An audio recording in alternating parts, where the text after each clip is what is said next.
A Viva Voz Radio presenta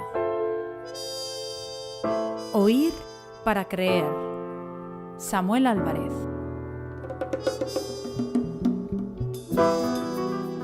Hola amigos, bienvenidos a un nuevo programa de Oír para creer.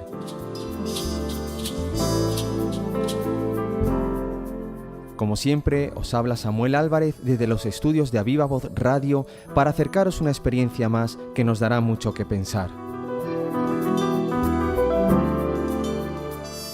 Una de las mayores problemáticas que tenemos en España a día de hoy es el consumo de drogas entre los más jóvenes, siendo incluso la edad de inicio desde la adolescencia. Según el informe europeo sobre drogas, por socialización, por diversión, por evasión o por adicción, España es un país consumidor de drogas en sintonía con los demás países europeos. España está a la cabeza del ranking europeo, junto con el Reino Unido, Francia y Países Bajos, del consumo de cannabis, cocaína y drogas de síntesis.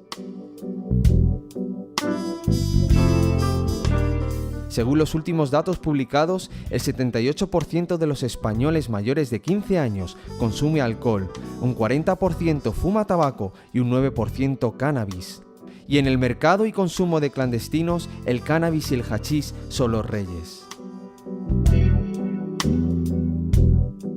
Pero además en el consumo de drogas duras, la cocaína impera en el mundo de la química ilegal. Un 2,2% de los españoles está familiarizado con ella. Don Oriol Esculies, director de Proyecto Hombre y en declaraciones al periódico La Vanguardia, reconoce que en los últimos 2 años han estado desbordados con las solicitudes para atender a personas con problemas con el alcohol y con la cocaína. Además, agrega que en 20 años nunca habían recibido a tanta gente y que consumir droga es una válvula de escape para muchísimas personas.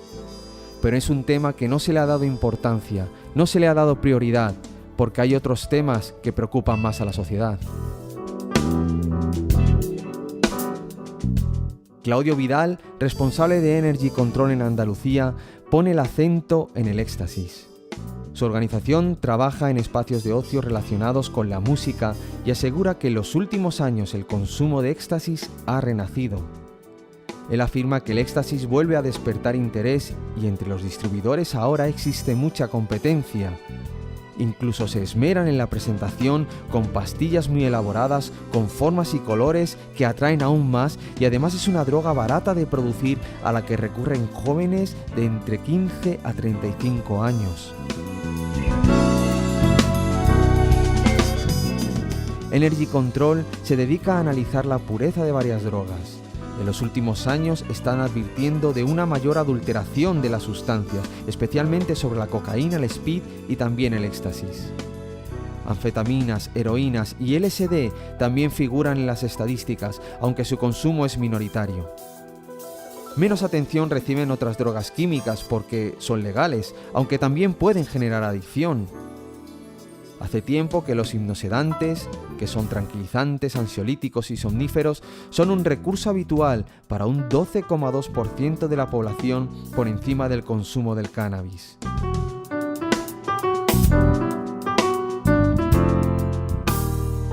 Pero esto no es algo de ahora.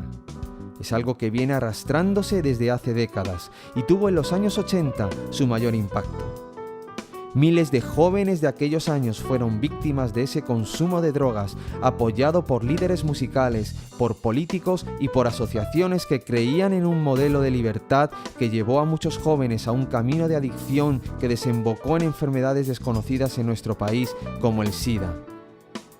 Hoy en día esa generación prácticamente está desaparecida, pero aún quedan supervivientes que en medio de ese mundo se agarraron a algo más fuerte que las drogas. Y es por eso que en el día de hoy quiero que conozcáis a mi próxima invitada. Su nombre es Rosa y nos va a contar cómo su vida, sentenciada a morir inevitablemente por haber caído en ese mundo de drogas, fue rescatada por alguien que era mucho más poderoso que su adicción y su enfermedad. Ese alguien era Jesús, el cual, según dice Isaías 53:4, llevó nuestras enfermedades a la cruz y por sus llagas fuimos curados.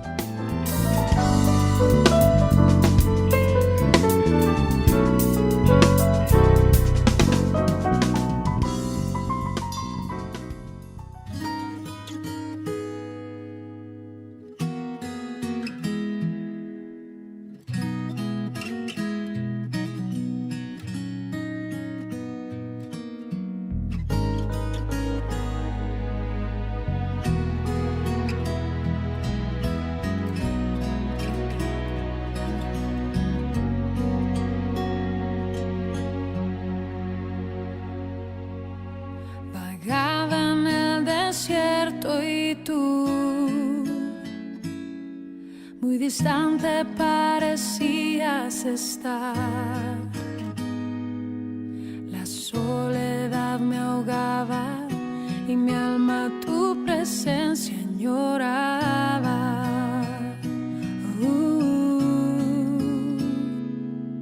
El sol dejó de dar su luz y la luna no brillaba más. Y aunque te imaginaba, tú eres más de lo que esperaba.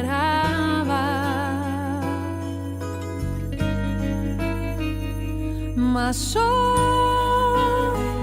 he llegado al paraíso, donde mi corazón ha vuelto a latir. Eres aire que me revivió y sustento, pues tú eres mi paraíso. Pues aquí tenemos a Rosa con nosotros, así que Rosa, bienvenida a Oír para Creer. Hola, encantada de poder estar contigo, Samuel, y con todos los oyentes de Oír para Creer.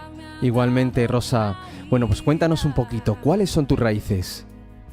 Yo soy del País Vasco, Ajá. soy de Guipúzcoa, ¿Sí? nacida en Guipúzcoa, Sí. Aunque mi padre era gallego Ajá. y emigró al País Vasco siendo muy joven, y mi madre era del País Vasco también. ¿Y cómo es la gente de allí, Rosa? ¿Qué tipo de ambiente hay? Bueno, basando un poco a la historia anterior de mi testimonio, Sí. pues evidentemente fue una época donde había bastante temor, había bastante miedo a Ujú. poder hablar, influenciaba mucho la política, Ya, aunque actualmente pues es ya diferente. claro, ha cambiado la cosa, ¿no? Mm. ¿Y cómo era la relación con tu familia? Vamos a hablar un poquito de tu familia. Bueno, la relación con mi familia era una familia muy sencilla, muy trabajadora. Habían tenido muchísimas dificultades porque no eran de ningún nivel de estatus alto, al contrario, Ajá. tirando por lo bajo. ¿Sí?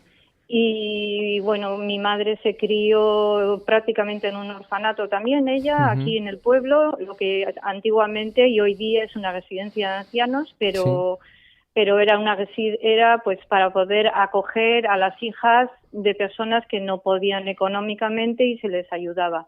Ya. Mi padre emigró, siendo ellos 12 hermanos, y Sí. emigró por primera vez al País Vasco, Ujú. y aquí pues empezó a ganarse la vida un poco conociendo pues todo esto que era muy diferente, la lengua y todo, y bueno, pues aquí empezó un poco a labrarse pues lo que en aquellos tiempos se podía ganarse un poco la vida. Mi padre falleció cuando yo tenía 8 años, yo soy la menor de 5 hermanos, Ajá. y él falleció bastante joven con una cirrosis hepática. Fíjate. Él bebía y pues entonces la situación fue un poco bastante complicada porque cara a mi madre quedó una carga familiar bastante Ya, grande. Quedaron delante mío 4 Sí. y solamente uno con 13 años, que en aquel entonces y con 15 y 16 empezaba a trabajar, pues Ya. todos éramos muy pequeños. Claro, ya entiendo.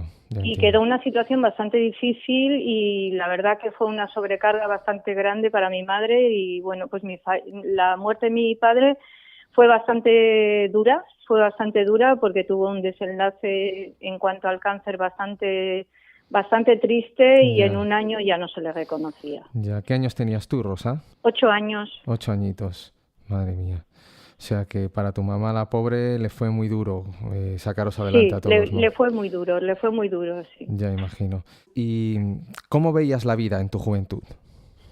Bueno, la verdad es que el lugar donde yo nací Ujú. precisamente pues es un lugar, en aquel momento era un lugar de bastante conflicto por ser un lugar bastante cerrado y a nivel de política influenciaba mucho y los hermanos que yo tenía por encima pues también estaban metidos en bastantes temas políticos pues porque había bastante anarquía dentro de todo lo que se podía en cuanto a todo el movimiento de ETA y entonces, bueno, pues los conflictos eran bastante fuertes. Ujú. Y precisamente pues yo no entendía muchas cosas, aparte de todo lo que yo ya había visto en cuanto a mi padre, su desenlace de los últimos años, en cuanto a la bebida y en cuanto a todo, pues yo era una persona que no aceptaba nada de lo que veía. Ya. Ni por un lado ni por otro, y entonces, bueno, pues intentaba relacionarme con personas que Sí. me aportaran esa lucha que yo tenía, que no entendía por qué la vida tenía que ser tan difícil Ya. y siempre había problemas políticos. ¿Y cómo fue, Rosa, que te iniciaste en el mundo de la droga? Bueno, pues yo empecé en el mundo de la droga, pues para mí como un medio de evasión, de rebeldía contra todo lo que yo estaba viviendo, contra lo que yo estaba viendo. Y tenía 11 años. Tenía Sí. 11 años cuando, conociendo un poco lo que eran los amigos de las cuadrillas, pues a la salida del colegio empezaba a fumar hachís. Y como entonces teníamos muchísimas cosas de medicamentos de los abuelos, de todo, pues del hachís me pasé enseguida a tomar lo que eran las centraminas, las decidrinas, que precisamente consumiendo con alcohol, que aunque no podíamos tener ese dinero para eso, pero siempre en casa había bebidas pequeñas y tal, y entonces entre la cuadrilla y tal, pues nos reuníamos y aparte de fumar hachís, que era habitual, ¿Ya? nos reuníamos en lugares cerrados para poder comentar lo que estábamos viviendo y parecía pues que queríamos cambiar el mundo. Pero qué joven, ¿no? 11 años, madre mía. Sí, muy temprano empecé, la verdad, y fue mi mejor manera de evasión, pues porque tampoco me gustaba lo que yo tenía en mi casa. No he nacido en una familia muy abierta. Ya. Ellos también han tenido sus muchas necesidades, pero siempre era un ambiente bastante cerrado. Ya entiendo.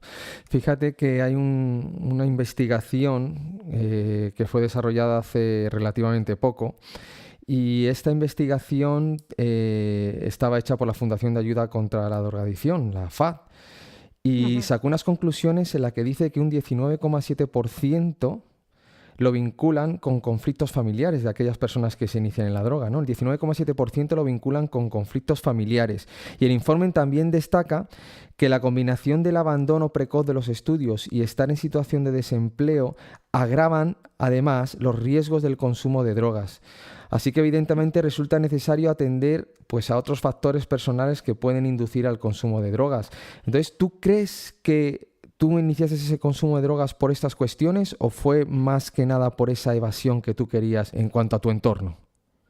No, yo pienso que exactamente va muy relacionado con lo que acabas de comentar. Uh-huh.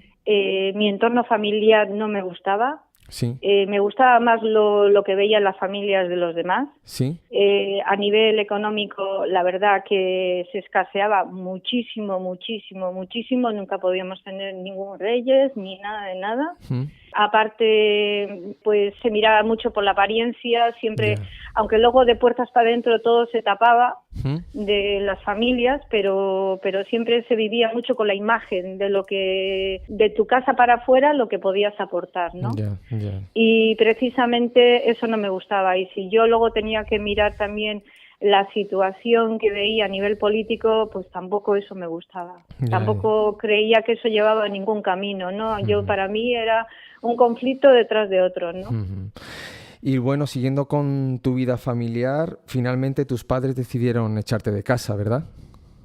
Sí, bueno, la verdad es que yo tenía como una doble vida en todo ese trayecto. Ya. Aunque pasaron ciertas cosas, y en mi familia también les llamaba la atención por el tipo de personas que yo me relacionaba, pues porque en aquellos momentos pues la gente llevaba el pelo largo, llevaba coleta, entonces siempre eran mal mirados y Ya. más en este lugar, porque aquí siempre había que vestir bien, siempre que había que ir de etiqueta y siempre tenías que tener una apariencia y todo lo demás se descartaba. Bueno, por decirte que ni un pantalón vaquero podíamos llevar ni en aquel Fíjate. entonces, porque ya se nos señalaba de que éramos gente que realmente no andábamos bien.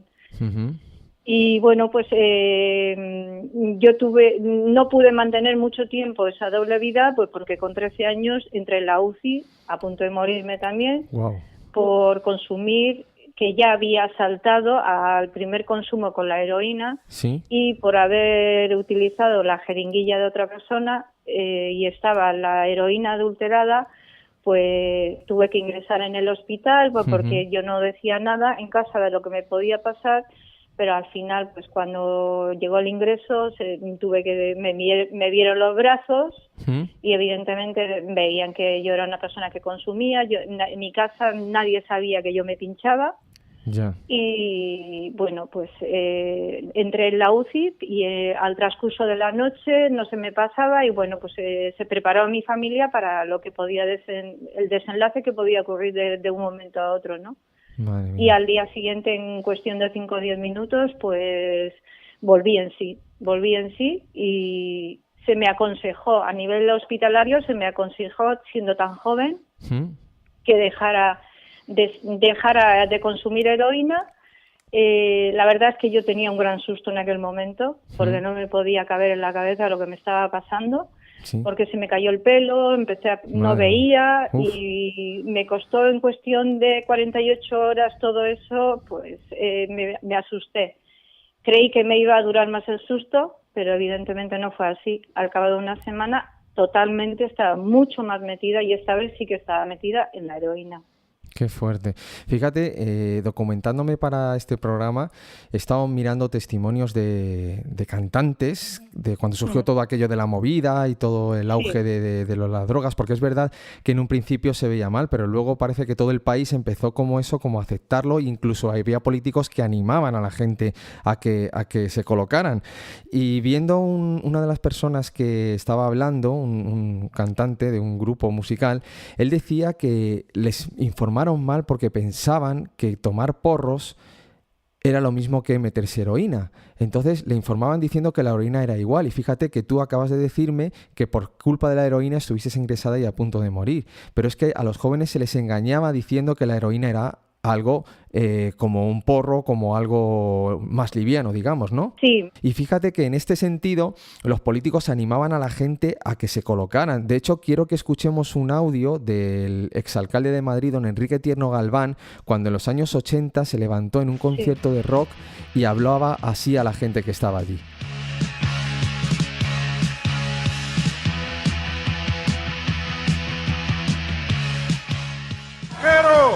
El que no esté colocado, que se coloque y al loro. Queremos que Madrid sea una ciudad viva y la viveza de Madrid depende en gran parte de la viveza de estas plazas que estamos recobrando para el pueblo, para la gente alegre y satisfecha, o para la gente que no está satisfecha pero que no ha perdido la alegría, para el que quiere divertirse y vivir. Y que nadie lo vea mal, que los muchachos y las muchachas pueden abrazarse y pueden besarse sin que esto signifique deshonestidad. Hay más deshonestidad en los que miran que en los que hacen. ¡Mucha más!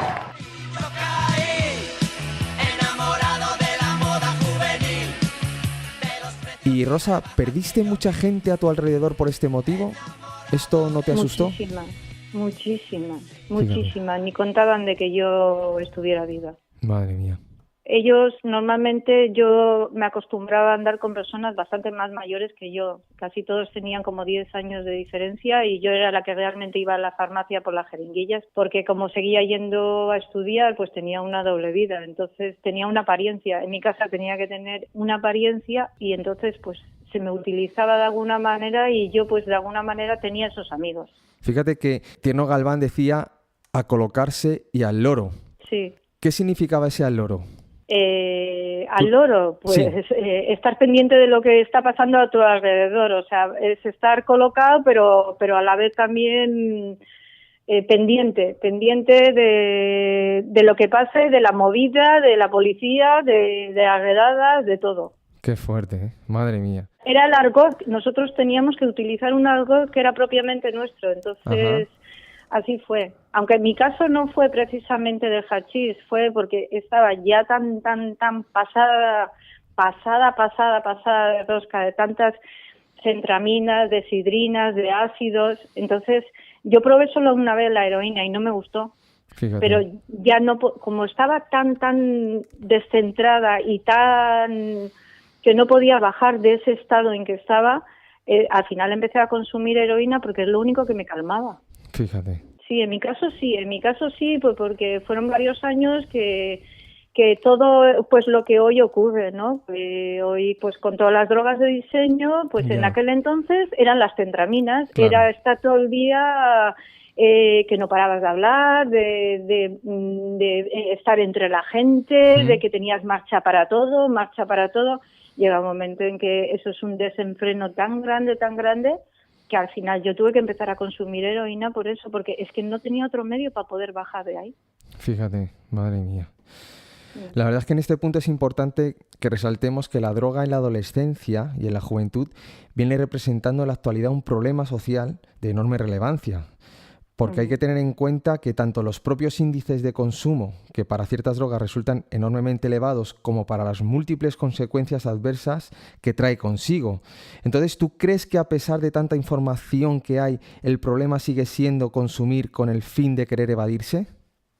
Sí, porque se sigue fomentando todos los fines de semana el botellón. Ya. O sea, ya eso es un empezar, o sea, la gente tiene muy claro que divertirse es fin de semana botellón, evasiones empieza por ahí, y dentro de todo eso entra todo.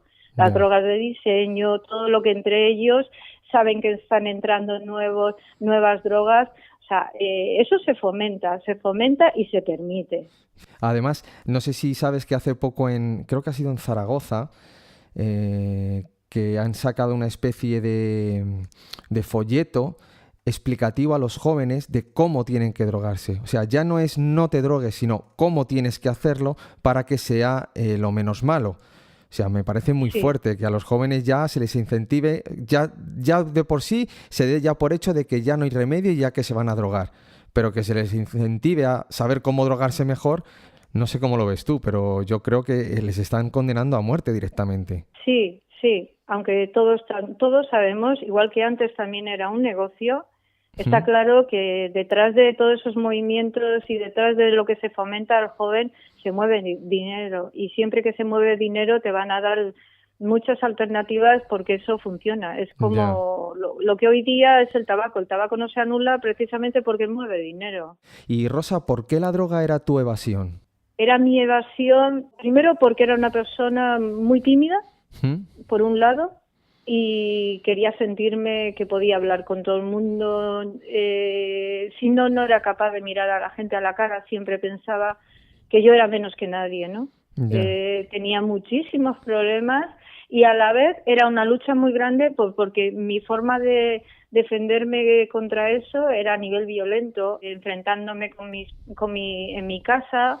Me saltaba toda la autoridad que fuera, además que ya las palabras no eran suaves, o sea, soltaba por mi boca cualquier cosa, ¿no? ¿Y hasta qué punto llegaste para conseguir la droga? De todo. Se llega de todo, o sea, desde lo que se puede decir de entrada, mentir.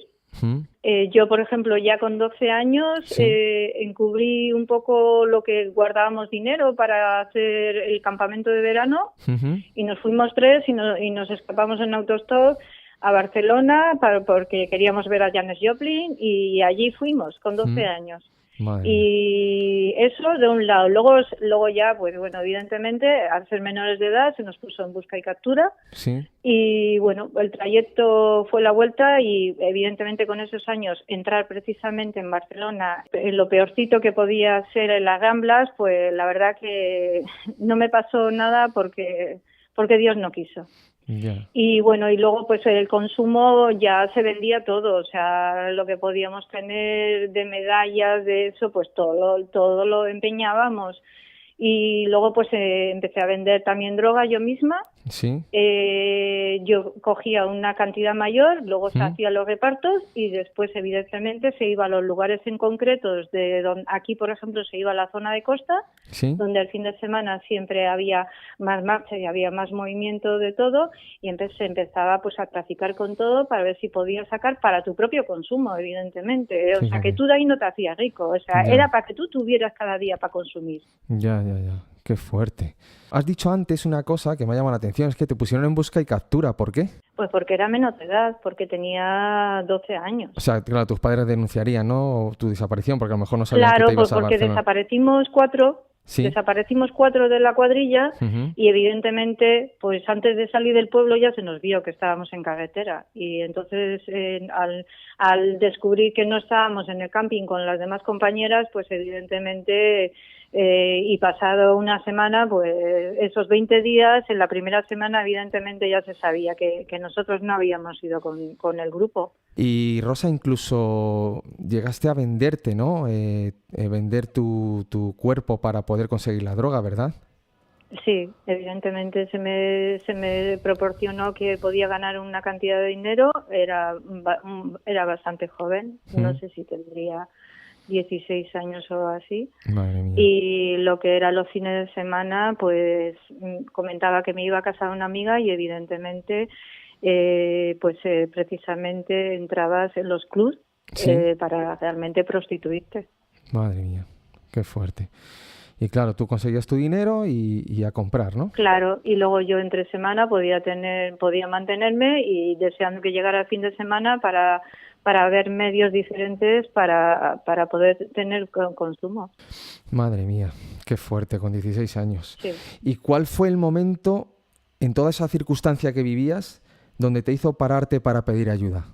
Bueno, pues fueron una detrás de otra. En primer lugar, las cosas en casa se pusieron difíciles. O sea, más que echarme, a mí se me pusieron unas normas para poder hacer que yo me levantara, viviera. Pero claro, en el estado en que empezaba a estar, pues no podía sostener y encima pues me enfadaba con todos, ¿no? Me enfadaba con todos y entonces, claro, ellos me pusieron mínimamente unas pautas, unas normas para poder vivir dentro de la casa de mi madre, ¿no? Que pudiera respetar esas normas, ¿no? Mínimas. Y evidentemente, pues eso no lo conseguí. Entonces se me sugirió, evidentemente, que tenía que buscar una salida para curarme, ¿no? Y bueno, pues estuve en varios centros, inauguré varios hospitales que están aquí en este entorno, con los primeros casos de rehabilitación, de desintoxicación, mejor dicho. Y no me duraba. Yo a los 4 o 5 días ya me quería volver y nunca. Me desplazaba a algún sitio o pasaba en casa de personas que no tenían nada que ver con la droga, querían ayudarme. Siempre encontraba gente que me quería ayudar por muchas maneras, pero no podía. Volvía y entonces como ya me había desintoxicado una semana o 15 días, pues evidentemente todo ese tiempo pues me colocaba antes todavía.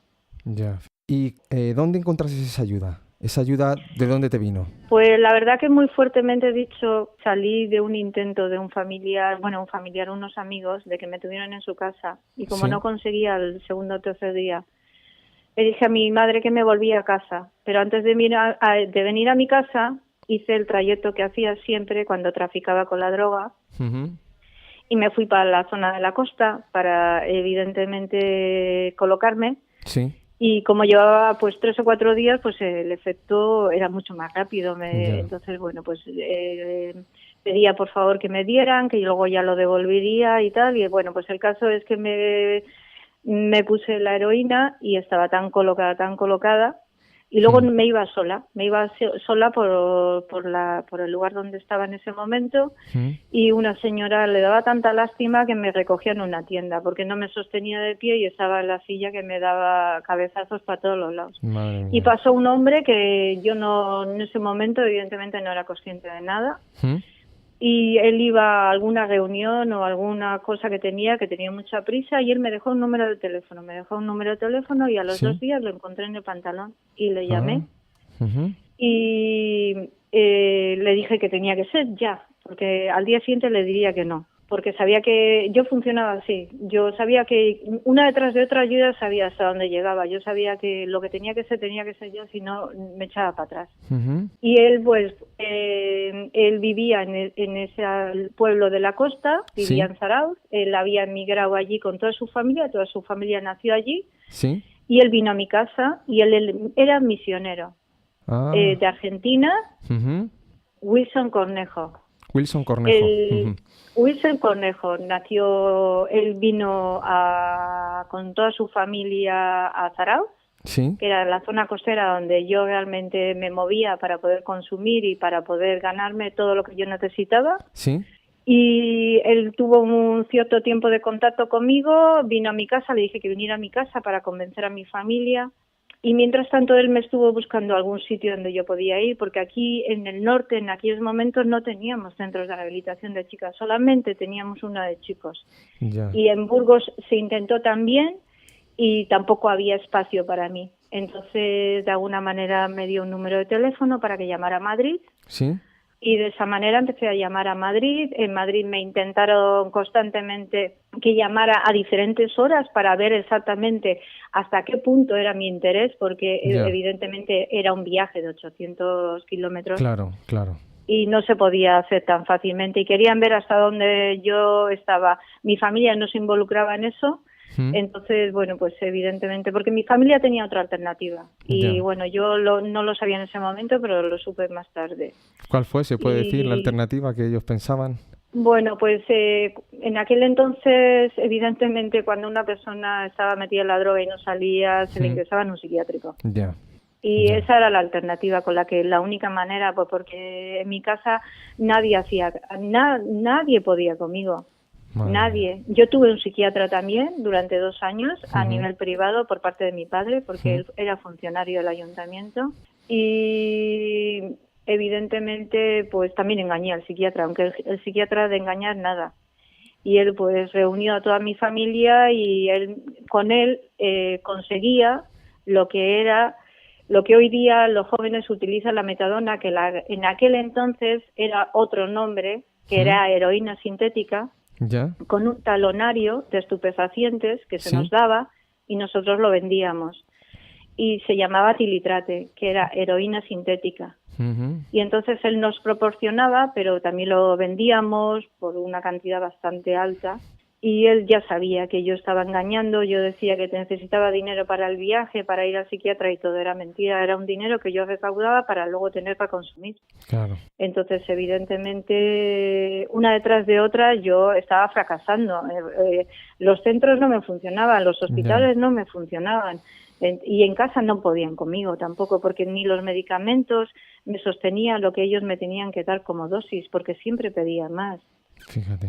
Qué Y fuerte. entonces, bueno, pues de esa manera, llamando a Madrid, no sé exactamente cuánto tiempo trascendió, si fueron una semana o 15 días. Sí, Y bueno, pues Wilson vino a mi casa sí. y con mi hermano fueron ellos a las 6 de la mañana cuando en coche me ayudaron a llegar a Madrid ¿Mm? y precisamente pues a un barrio que la verdad yo me esperaba que me iba a perder por ahí por el monte y que no iba a tener nada que ver, no iba a haber nada relacionado con la droga cerca, y para mi Ya. impresión fue fuerte, ¿no? Claro. Primero porque el lugar era como un montículo donde ponía comunidad cristiana. Es Sí. verdad que por teléfono me dijeron que era un centro cristiano, Ajá. pero como yo estaba acostumbrada a la Iglesia Católica de toda la vida y tal, pues Claro. a mí eso ni me iba ni me venía, Ya. ni sabía ni por dónde iba, nada. Ya. Y bueno, pues evidentemente cuando llegué a Madrid, al barrio de San Blas, Sí. y empecé a ver a los gitanos cerca de la puerta con sus chabolas vendiendo droga, pues yo decía, bueno, aquí no duro ni un asalto. Así lo pensé, la verdad que yo pensé para mí, además que había un muro de ruido que todos se ponían allí y todos se ponían Ya. y se les veía pinchándose, entonces claro, yo decía, aquí no voy a durar. Madre mía. Pero allí me dejaron y ya pues perdí el contacto con Wilson, ¿Mm? aunque luego después de un tiempo, después de 24 años, quise Sí. darle las gracias y volví a contactar con él. Sigue Ujú. viviendo donde yo vivo, cerca, volvió después de irse a Argentina y él ha vuelto otra vez para este lugar. Y este centro donde ingresaste, bueno, tengo yo aquí que se llama Nuevo Amanecer, que es Sí, uno de los centros sí. pioneros en ayuda a toxicómanos. Además, Sí. que Proyecto Hombre y otras Sí. asociaciones cogieron su metodología para poder también tener éxito con las personas Sí, que sí, tenían sí. esos problemas. Pero Sí, yo, sí, sí. por lo que estoy viendo, es que Tu carácter era un poco difícil, ¿verdad? Era... Muy difícil, muy difícil. Yo... ¿Cómo vivías ya ese no- día a día con las personas? Y porque claro, estar en un centro de rehabilitación no debe de ser fácil, encima con un carácter como el tuyo y viniendo de donde tú vienes. Claro, claro, porque evidentemente, o sea, yo era una persona que a mí no se me podía mandar, ni se me podía decir nada. Ya. O sea, era una persona que no recibía órdenes de nadie y soltaba todo lo que pensaba de la manera que fuera, como fuera. Era muy rebelde, Ya. o sea, tenía una actitud muy rebelde, pero eso ya lo llevaba arrastrando. Primero, cuando me tenían que decirme en mi casa la verdad de las cosas, daba portazos, o sea, yo no quería escuchar nada. En el fondo yo sabía que era verdad, pero no podía resistir escuchar todas esas cosas. Ya. Entonces, cuando yo llegué al centro de rehabilitación y Sí. se me empezó a marcarme los horarios en que tenía que levantarme sin ganas, pues yo decía, madre mía, ¿esto qué hago aquí? ¿Dónde me he metido? ¿Dónde me he metido? Madre mía. Y claro, y supongo que habría unas normas a las que tenías que someterte, algunas... Claro, había lo que es los horarios que no quise atajar en mi casa, los tenía que atajar en ese lugar. Ya. Y yo decía, los horarios para levantarte, para desayunar, para recoger, para dejar tu cama hecha, para colaborar en las tareas de cada día,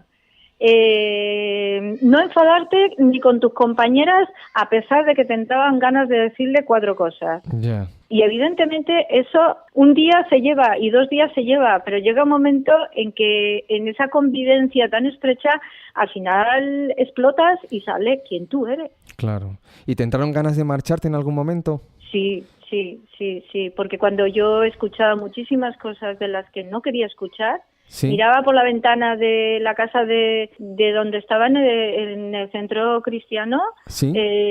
No Amanecer, y imagínate lo que veía detrás, cuando estaba que por mi pensamiento me entraba ganas de echar a correr, imagínate, detrás de esas ventanas lo único que veía, gente poniéndose. Fíjate. Y yo decía, yo me largo, Madre ¿qué hago mía. aquí? Madre mía.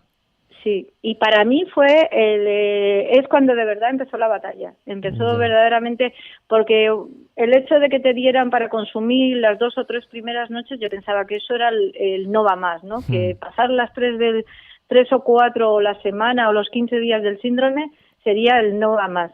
Pero para mí lo más difícil fue aprender a vivir contigo misma, Ya. con lo que no te gusta de ti, Sí. estaba enfadada con todo el mundo y lo que no quería era sujetarme a nada. No quería que me marcaran los horarios, ni para bajar a desayunar, ni para fregar cacharros, ni para nada de nada. Una vez incluso, leyendo un poco tu historia, decías que la directora un día te invitó, en otras palabras tú dijiste, yo me quiero ir, y ella te dijo, pues adelante, vete, y como que te sorprendió aquello, ¿no? Como que no te esperabas esa respuesta. Sí, la verdad es que sí que me sorprendió, porque yo me esperaba que se enfrentara a mí y que yo tuviera alguna alternativa para enfrentarme y Ya. tal. Pero vamos, que fueron pocas palabras y se me dijo, vale, pues si te quieres y te vas. ¿Y qué sucedió? ¿Te fuiste?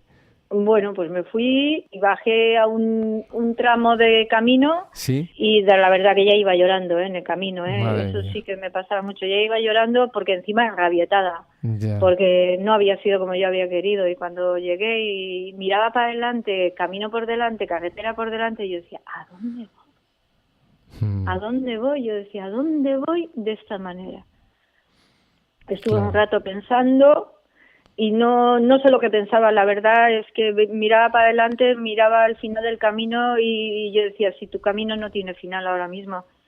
Ya. Y yo decía, ¿pero qué va a ser de tu vida? Yo lo pensaba así, ¿qué va a ser de tu vida? Si es que así no vas a ningún lado. Y bueno, pues de alguna manera me di la vuelta y no sabía lo que me iba a encontrar. Ya. No sé si me iba alguien a abrir la puerta y con la cabeza agachada toqué la puerta. Y bueno, se me dejó entrar. Te abrieron, Se me dejó entrar, pero vamos, que muchas veces esperas que en ese momento te den palmaditas y que venga y tal. Y no. Ya era una cosa que tú, si decides que volver, A por todas. a por todas. Claro. A por todas. Y evidentemente ni el primer día ni el segundo día eran 4 sonrisas. No. Era una decisión que tú tenías que tomar y tenías que primero enfrentarte a la vergüenza que ya la habías liado porque todo eso era un acúmulo de cosas. Entonces, ya la había liado para explotar de esa manera. Pero en cambio, después de todo esto que parece que es como un poco negativo, ¿no? Tú dices que ese centro, Nuevo Amanecer, es como un milagro para tu vida. ¿Por qué? Sí, bueno, en primer lugar a mí nadie me forzó. Yo sabía que en el centro Nuevo Amanecer había reuniones donde se escuchaba la Biblia. Sí. Y pues era un lugar donde realmente se utilizaba para la cena, pero a la vez eran unas mesas grandes donde la gente pues se sentaba a escuchar la palabra y se compartía la palabra de la Biblia. Y en medio de todo eso, pues yo siempre, nadie me dijo que tenía que entrar obligatoriamente, pero siempre me quedaba detrás. Yo siempre me quedaba detrás. Y hubo una vez, justo la palabra que estaba hablando, de que decía que Dios te ama. Y la verdad es que yo no me quería poner nunca delante porque yo sabía que lloraba, porque tenía un acúmulo de tantos años de mi vida, de sentirme tan mal hasta dónde había llegado que estaba hecha polvo, no se sabía ni por dónde cogerme. Y yo todavía pensar que había alguien que me amaba, pues la verdad que me impactó mucho, ¿no? Y fue el momento en mi vida en que en mi corazón, con la cabeza agachada, el hecho de que yo estuviera en ese momento llorando, no sabía lo que me pasaba. Pero de alguna manera algo me estaba arropando en ese momento. Estaba sintiendo que a pesar de cómo yo me sentía conmigo misma tan mal, yo me sentía amada en ese momento, que alguien estaba mirando por mí. Y me di cuenta después que Dios me amaba, a pesar de todo lo que yo había despotricado con todo el mundo, de alguna manera lo mal que me había portado con tantas situaciones, con tantas patadas que había dado, todavía Dios me seguía amando. Y eso, la verdad, empezó a quebrantarme muchísimo en mi corazón. No quería hasta salir del lugar porque no paraba de llorar, pero tenía esa necesidad también. Ya. ¿Qué años tenías, Rosa, cuando sucedió esto? 19 años, que fue cuando llegué al centro, tenía 19 años, recién cumplidos. O sea, que con 19 años comenzó tu nuevo amanecer. Sí, con 19 años, en aquel momento empezó mi nuevo amanecer, cuando verdaderamente sentí que Dios me amaba. Aunque fuera ese momento, porque luego era una persona que no creía y era muy reacia. Habían sido tantos momentos de mi vida en tirar la toalla que todavía me costaba mucho, pero ese fue el momento donde yo me sentí que Dios me amaba a mí. ¿Y ese encuentro con Dios, tú crees que fue uno de los detonantes para que tu adicción fuera desapareciendo? El síndrome lo pasé. Pero el detonante más grande sí que fue en cuanto a mi carácter, que para mí era mi mayor lucha.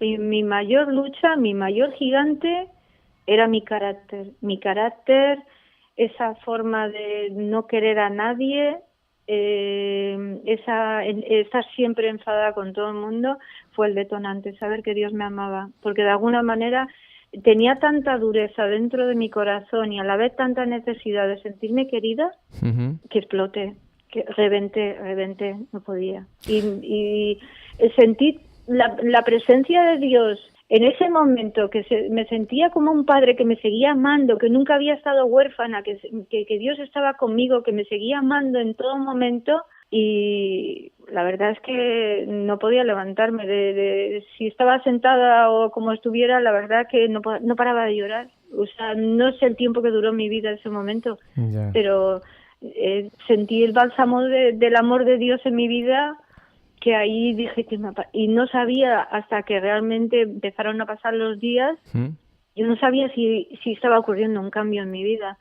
Pero sí tengo claro que en ese momento sí acepté a Jesús en mi vida, porque le necesitaba que alguien me amara. Y yo sabía que había habido muchas personas en mi vida que me habían querido ayudar, Ya. pero nunca había sido suficiente. ¿Cómo es Dios, Rosa? Que Dios no va a lo superficial, ¿eh? Va al fondo de los corazones. Sí, Fíjate en que mi caso sí. Dios sabía que tú ibas a salir, lo sabía, pero tenías que salir tú. En cambio, Él, ¿qué cambia? Te da amor, te da ese cambio de carácter que tú necesitabas. ¿Y necesitaste mucho tiempo para ese proceso? Pues caer muy bajo.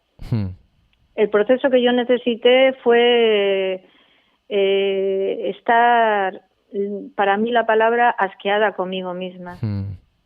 Y encima nadie ya creía en mí. O sea, evidentemente había perdido muchísimas oportunidades y nadie daba crédito conmigo.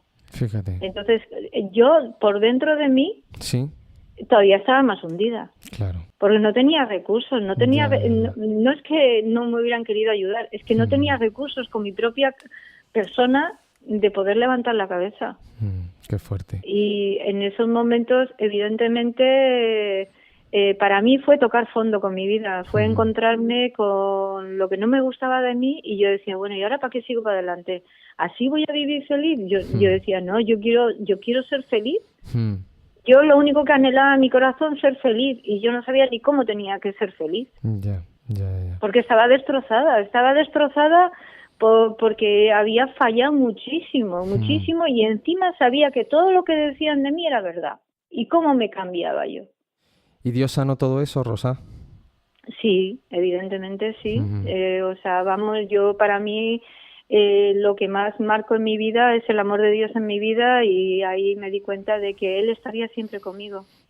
Y de hecho te puedo decir, Samuel, lo fuerte de todo, que después de que pasaron un tiempo que yo necesité para mi primera vez de volver a mi pueblo, como yo estaba tan colocada en los tiempos anteriores, yo no sabía ni lo que hacía, pero muchos de los ingresos que tuve en el hospital hacía un diario. Y en ese diario, cuando vine a mi casa después de los 2 años y medio, una vez, rescaté ese cuaderno donde realmente a veces no somos conscientes de lo que estamos pidiendo en nuestro interior, pero evidentemente yo ahí estaba hablando con alguien, diciéndole que sabía que me iba a ayudar. Y ahí es donde descubrí que yo de alguna manera ya estaba abriendo mi corazón y pidiéndole a Dios que me ayudara. Qué fuerte, Rosa, madre mía. Sí. Qué fuerte. Yo no sabía ni era consciente, porque evidentemente cuando estás metida en la heroína y cuando estás metida en ese mundo tan profundo de la droga, la verdad es que se pierden muchísimas facultades, las neuronas ya no se sabe ni lo que es antes ni lo que es después. Y ese diario me impresionó mucho. Me di cuenta que tiempo atrás yo había estado pidiéndole a Dios que me ayudara y encima estaba creyendo que Él iba a llegar a mi encuentro. Y me costó porque había caído muy bajo y por la falta de credibilidad que yo tenía conmigo misma, evidentemente. Claro. Y se me notaba en el semblante, siempre estaba triste. ¿Y todo esto que dejaste atrás te ha dejado alguna secuela a nivel físico, laboral? Sí. Sí, porque yo soy cuando yo empecé a consumir droga, estamos hablando de 1983-84, y cuando yo entré en la UCI con 13 años empezaron los primeros casos que no se sabía lo que estaba pasando. Los médicos me dijeron que les estaba llegando gente que se les estaba muriendo después de haber dejado de consumir droga. Y entonces es cuando verdaderamente empezó el SIDA. Y cuando yo tuve que ir al centro de un amanecer se me pidió un chequeo médico, cosa que en el pueblo donde yo nací no existían en aquel entonces. Fíjate. Y no sabía ni lo que podía tener ni lo que no podía tener.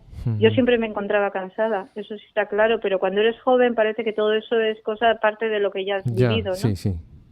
Y cuando ya llegué a Madrid nos hicimos el primer chequeo y evidentemente un grupo de los que estábamos viviendo en Nuevo Amanecer y bueno, pues ahí ya se declaró claramente que primeramente había tenido una hepatitis y luego segundo pues que era portadora del VIH. Madre mía.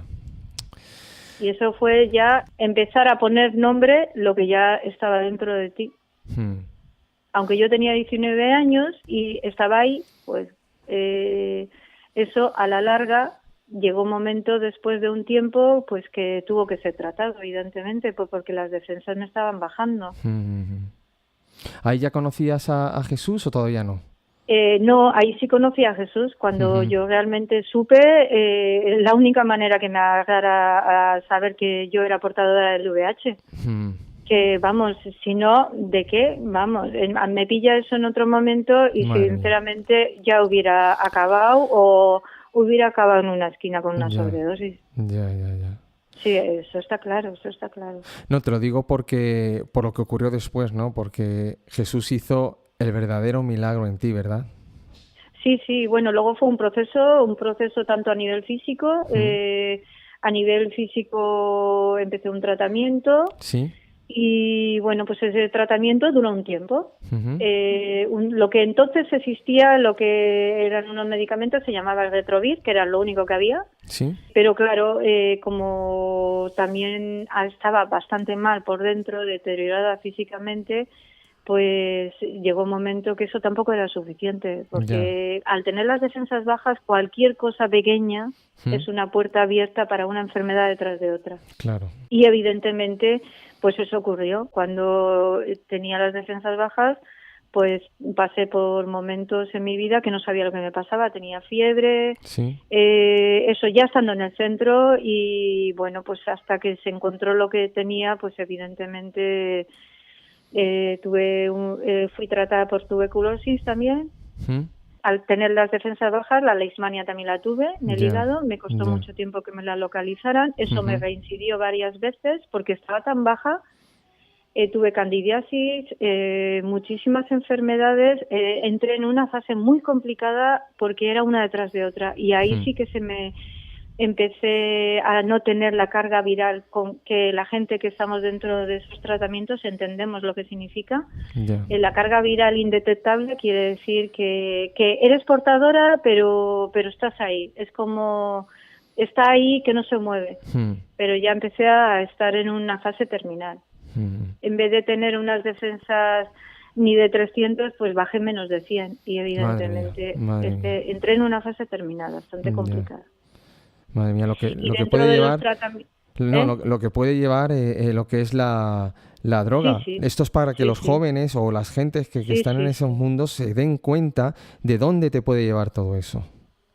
Hombre, por supuesto que todos los jóvenes que están hoy día consumiendo alcohol todos los fines de semana y están entrando dentro de las drogas de diseño, mira, no hace falta más, que de vez en cuando se les debería llevar de visita a un psiquiátrico para que se vea cuántos jóvenes de 16 años están ingresados. Es verdad, qué fuerte. Aparte de las secuelas físicas, el hígado y todos los órganos del cuerpo, las neuronas de la cabeza son tocadas totalmente. Fíjate. Y ya no vuelves a recuperarlas, es verdad. 100% no lo recuperas. Ya. No, de hecho yo conozco muchísima gente, que yo perdí mucha gente en el tiempo, en los 80, que consumían ácidos, y muchos no existen.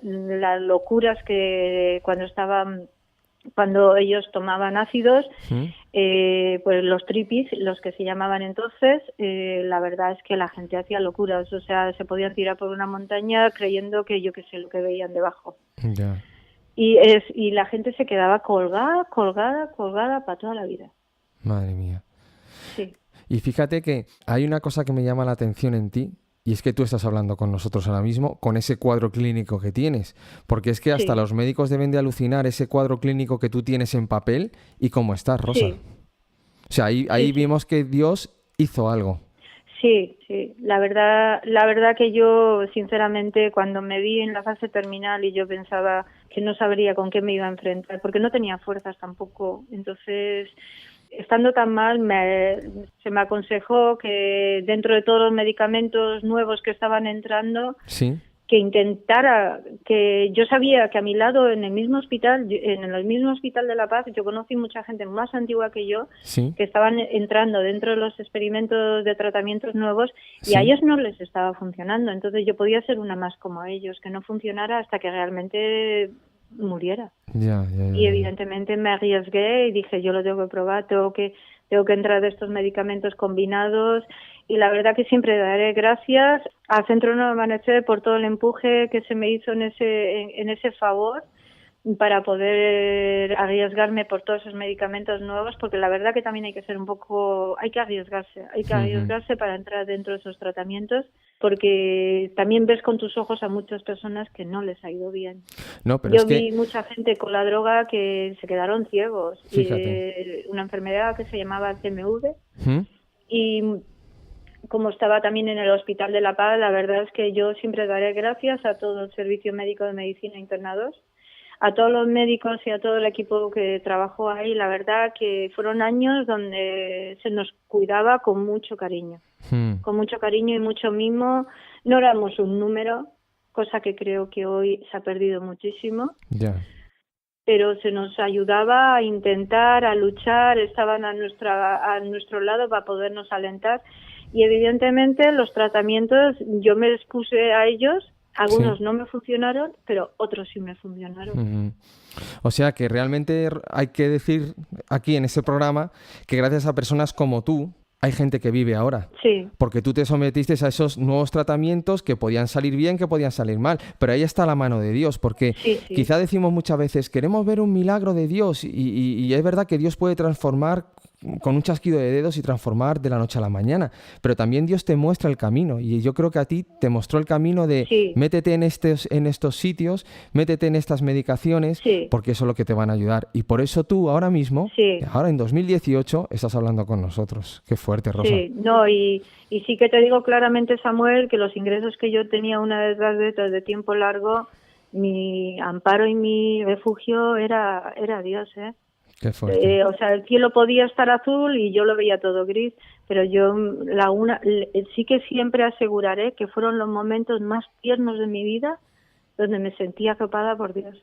Qué fuerte, Rosa. Además, cuando me decían no se puede hacer nada contigo, no sabemos de dónde te viene la fiebre, yo sabía que dentro de mi corazón, cuanto más me rindiera a Dios, Dios me iba a dar la salida. Y eso lo experimentaba, físicamente lo experimentaba. Cuando descansaba en Él, en el tiempo de Dios, venía la ayuda. ¿Y ahora qué haces en tu vida, Rosa? ¿Cómo caminas cada día? Bueno, pues increíble, después de ya te digo. 53 años. Increíble, que es un milagro que estar como estoy. Sí, es un milagro, sí. Estoy trabajando, estoy con un familiar mío. Sí. También todo lo que aprendí a saber escuchar a los demás, a saber estar con los demás, convivir, me ayuda muchísimo para poder darme cuenta cuando estoy con este familiar, para poder, aunque sea con solamente mi presencia y el saber estar ahí día a día, poder ayudarle. Pienso que muchas veces no hace falta las palabras, es también estar ahí. Es verdad, sí. Porque a veces aciertas o no aciertas, o también tienes tus días, ¿no? Pero lo que sí, y luego trabajo, cuido personas mayores, lo fuerte que se puede decir en mi caso, que antes no hacía nada por nadie. Asisto a la iglesia, participo en todo lo que pueda colaborar con la iglesia. Qué bueno. Con toda la iglesia de aquí de Guipúzcoa, lo que, y bueno, y la verdad es que Dios me dio el regalo también de tener una iglesia justo donde yo vivo. Qué bien, qué bien. Sí, es un regalo que al final te das cuenta que Dios te sigue cuidando. Te lo hace.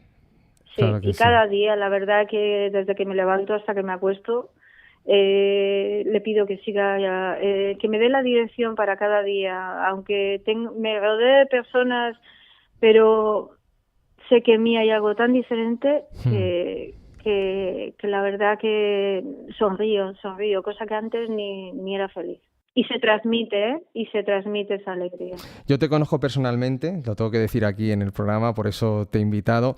Y a mí una de las cosas que más me sorprendían de ti, Rosa, era que tenías como un sexto sentido para captar a la gente la situación en las que estaban. Y este sexto sentido solamente la tenían 2 personas en el centro. Tú eras una y otro era la directora del centro.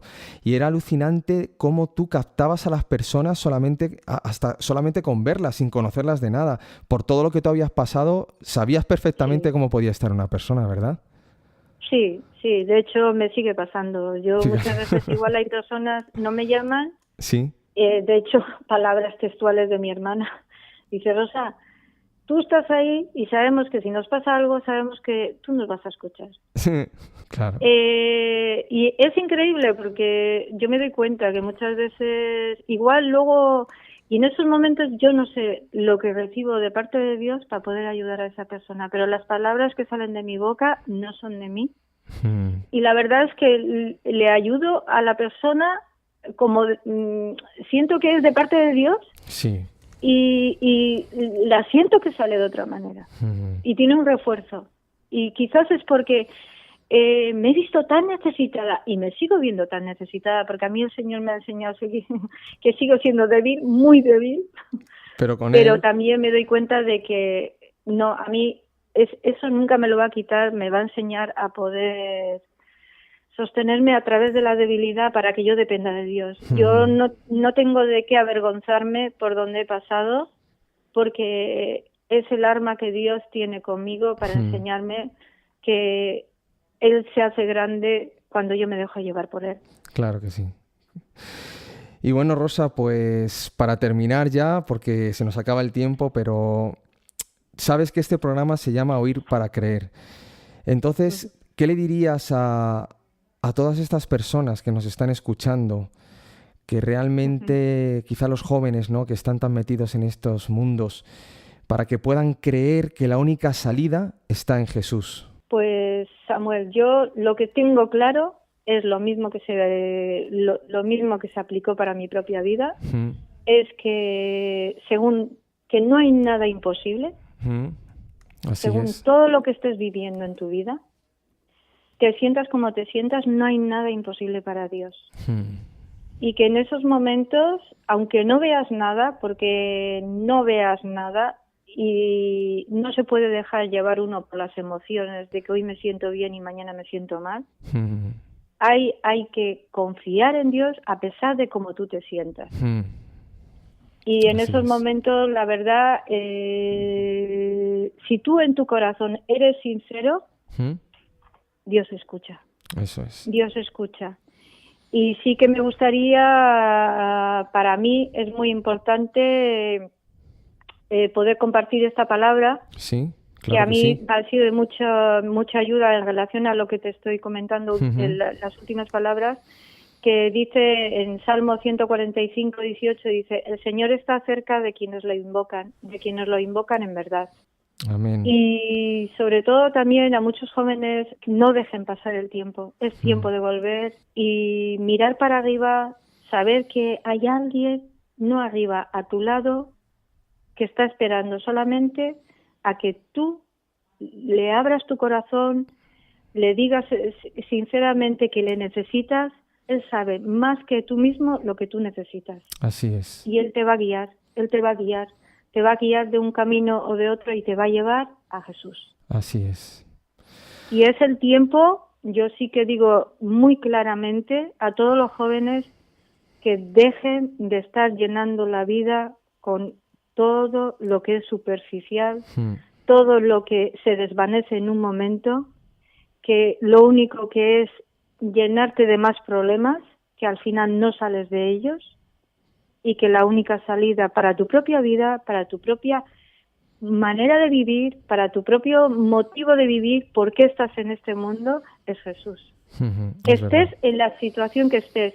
Si no has caído en la droga, todos tenemos muchas cosas de las cuales nos estamos haciendo preguntas. Es tiempo de volver a mirar para Jesús. Eso es. Y con tus propias palabras decirle, quiero conocerte. Amén. Que esas fueron mis palabras. Amén. Y tengo muy claro que cuando eres sincero en tu corazón, además Dios está buscándote y Dios está esperando de ti que seas tú, pero Él antes de que nosotros le estuviéramos buscando, Él ya nos estaba llamando. Sí, es verdad.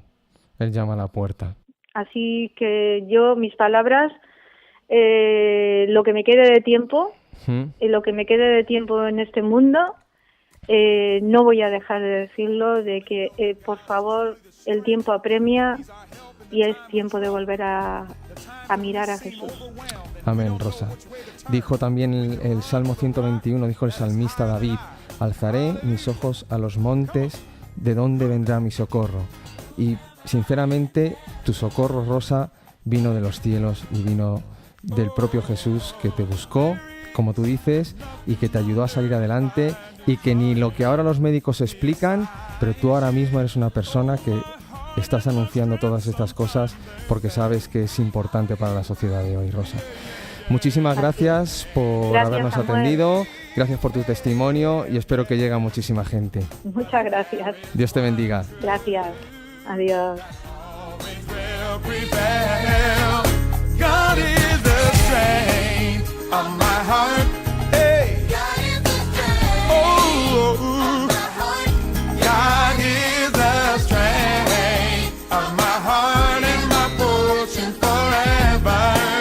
Oh, God is the strength of my heart. I want you to know He's the strength. Oh, yeah, yeah, yes, He is. And my portion forever.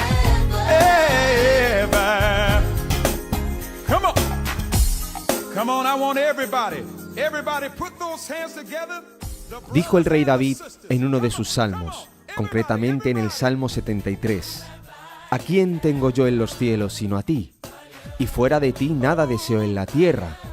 Mi carne y mi corazón desfallecen, mas la roca de mi corazón y mi porción es Dios para siempre. Porque he aquí los que se alejan de ti perecerán. Pero en cuanto a mí, al acercarme a Dios es el bien. He puesto en el Señor mi esperanza, para contar todas tus obras.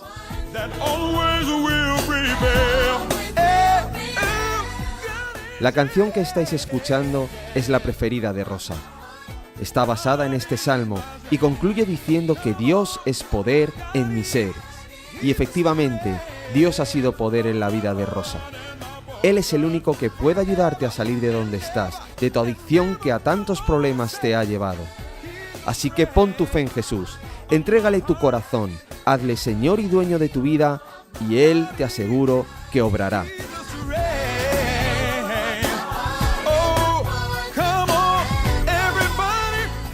Y como siempre, si necesitas ayuda o si tienes algún comentario que hacernos con lo tratado en este programa, puedes escribirnos a contacta@avivavoz.es o también en las redes sociales en @avivavozfm. Gracias por escucharnos y que Dios te bendiga.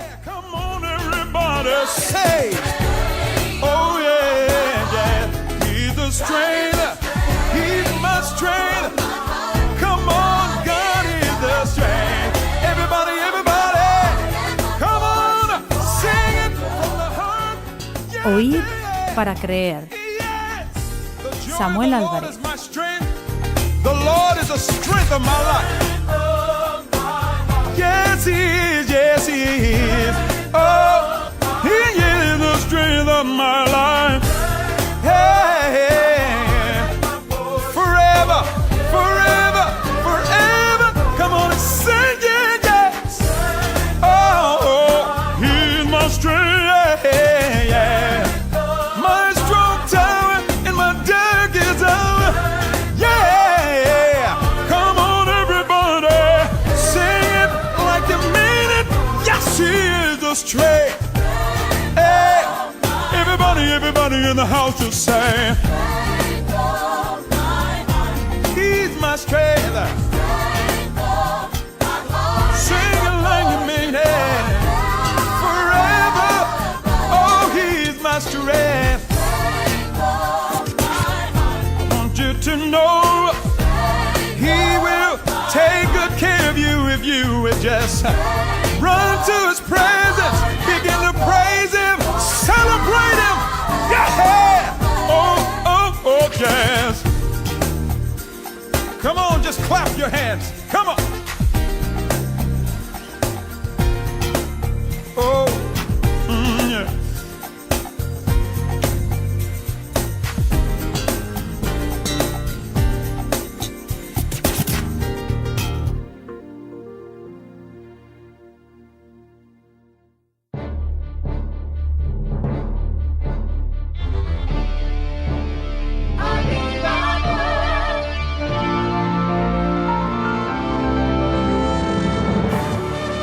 viva voz en el 104.7 de tu dial.